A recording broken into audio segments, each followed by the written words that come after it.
हजरत उमर फारूक रदियल्लाहु अन्हु ने दुनिया को ऐसे सिस्टम दिए जो आज तक पूरी दुनिया में राइज हैं। सने हिजरी का इजरा किया, जेल का तसव्वुर दिया, मौजिनों की तनख्वाहें मुकर्रर की, मस्जिदों में रोशनी का बंदोबस्त कराया, पुलिस का महकमा बनवाया, एक मुकम्मल अदालती निजाम की बुनियाद रखी, आबपाशी का निजाम कायम किया, फौजी छावनियां बनवाई और फौज का बाकायदा महकमा कायम किया। आपने दुनिया में पहली बार दूध पीते बच्चों, माजूरों, बेवाओं और बेआसराओं के वज़ाइफ मुकर्रर किए। आपने दुनिया में पहली बार हुक्मरानों, सरकारी ओहदेदारों और वालियों के असासे डिक्लेयर करने का तसव्वुर दिया। आपने बेइंसाफी करने वाले जजों को सजा देने का सिलसिला भी शुरू किया। आपने दुनिया में पहली बार हुक्मरान क्लास की अकाउंटेबिलिटी शुरू की।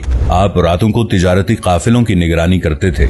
आप फरमाया करते थे, जो हुक्मरान अदल करते हैं वो रातों को बेखौफ सोते हैं। आपका फरमान था कि कौम का सरदार कौम का सच्चा खादिम होता है। आपकी मोहर पर लिखा था, उमर नसीहत के लिए मौत ही काफी है। आपके दस्तरखान पर कभी 2 सालन नहीं रखे गए। आप जमीन पर सर के नीचे ईंट रखकर सो जाते थे। आप सफर के दौरान जहां नींद आ जाती थी, किसी दरख्त पर चादर तान कर साया करते और सो जाते और रात को नंगी जमीन पर दराज हो जाते। आपके कुर्ते पर 14 पैबंद थे और इन पैबंदों में एक सुर्ख चमड़े का पैबंद भी था। आप मोटा खुरदरा कपड़ा पहनते। आपको नर्म और बारीक कपड़े से नफरत थी। आप किसी को जब सरकारी ओहदे पर फाइज करते तो उसके असासों का तखमीना लगवाकर अपने पास रख लेते और अगर किसी सरकारी ओहदे के दौरान उसके असासों में इजाफा हो जाता तो आप उसका एहतसाब करते।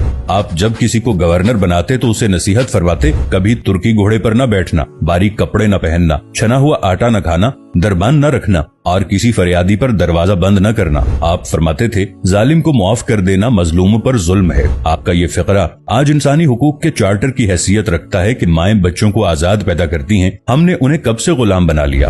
फरमाया, मैं अक्सर सोचता हूँ और हैरान होता हूँ, उमर बदल कैसे गया।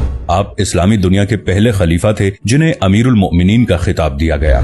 दुनिया के तमाम मज़ाहिब की कोई न कोई खुसूसियत है। इस्लाम की सबसे बड़ी खुसूसियत अदल है और हजरत उमर फारूक रदियल्लाहु अन्हु वो शख्सियत हैं जो इस खुसूसियत पर पूरा उतरते हैं। आपके अदल की वजह से अदल दुनिया में अदले फारूकी हो गया।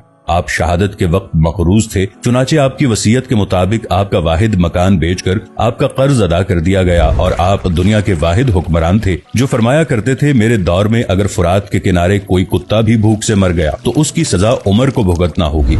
आपके अदल की ये हालत थी। आपका इंतकाल हुआ तो आपकी सल्तनत के दूर दराज इलाके का एक चरवाहा भागता हुआ आया और चीख कर बोला, लोगों, हजरत उमर फारूक रदियल्लाहु अन्हु का इंतकाल हो गया। लोगों ने हैरत से पूछा, तुम मदीने से हजारों मील दूर जंगल में हो, तुम्हें इस सानहे की इत्तला किसने दी। चरवाहा बोला, जब तक हजरत उमर फारूक रदियल्लाहु अन्हु जिंदा थे मेरी भेड़ें जंगल में बेखौफ फिरती थीं और कोई दरिंदा उनकी तरफ आंख उठाकर नहीं देखता था, लेकिन आज पहली बार एक भेड़िया मेरी भेड़ का बच्चा उठाकर ले गया। मैंने भेड़िया की जुर्रत से जान लिया कि आज दुनिया में हजरत उमर फारूक रदियल्लाहु अन्हु मौजूद नहीं है। हजरत उमर फारूक रदियल्लाहु अन्हु ने अपने दौर में जिस जिस खित्ते में इस्लाम का झंडा भिजवाया वहाँ से आज भी अल्लाह अकबर की सदाएं आती हैं। वहाँ आज भी लोग अल्लाह के सामने सजदा करते हैं। दुनिया में अलेक्जेंडर का नाम सिर्फ किताबों में सिमट कर रह गया है, जबकि हजरत उमर फारूक रदियल्लाहु अन्हु के बनाए निजाम दुनिया के 245 ममालिक में आज भी किसी न किसी शक्ल में मौजूद हैं। आज भी जब किसी डाक खाने से कोई खत निकलता है, पुलिस का कोई सिपाही वर्दी पहनता है, कोई फौजी जवान 6 माह बाद छुट्टी पर जाता है या फिर हुकूमत किसी बच्चे, माजूर, बेवा या बेआसरा शख्स को वजीफा देती है तो वो मुआशरा, वो सोसाइटी बेइख्तियार हजरत उमर फारूक रदियल्लाहु अन्हु को अजीम तस्लीम करती है। वो उन्हें तारीख का सबसे बड़ा सिकंदर मान लेती है, मां सिवाय उन मुसलमानों के जो आज एहसास कमतरी के शदीद एहसास में कलिमा तक पढ़ने से पहले दाएं बाएं देखते हैं। लाहौर के मुसलमानों ने एक बार अंग्रेज सरकार को धमकी दी थी कि अगर हम घरों से निकल पड़े तो तुम्हें चंगेज खान याद आ जाएगा। इस पर जवाहरलाल नेहरू ने मुस्कुराकर कहा था, अफसोस आज चंगेज खान की धमकी देने वाले मुसलमान ये भूल गए उनकी तारीख में एक उमर फारूक भी था, जिनके बारे में मुस्तशरिकीन भी एतराफ करते हैं कि इस्लाम में अगर एक उमर और होता तो आज दुनिया में सिर्फ इस्लाम ही दीन होता।